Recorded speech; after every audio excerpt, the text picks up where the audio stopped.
எடுத்தது காட்டு.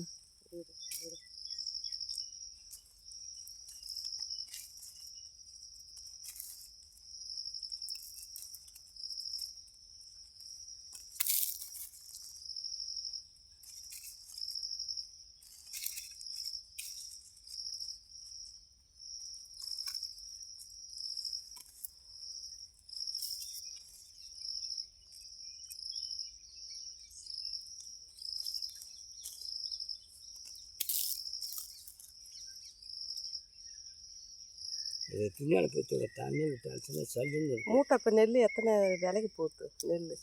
அது 1000 ரூபா, 40 கிலோ 50 கிலோ 1000 ரூபா. ஒரு 30. சரிப்பா, முந்திரி கொட்டை விற்காத, நான் உனக்கு விற்று நான் தரேன் காசு. சரியாப்பா, நீ விற்காத, தயவுசெய்து விற்காத. ஆமாம், பெரும்பெரும் கொட்டை நம்ம வீட்டில் தெராசு இருக்குல்ல, இப்போ எடை போடுத்தா. எப்போ? இப்போ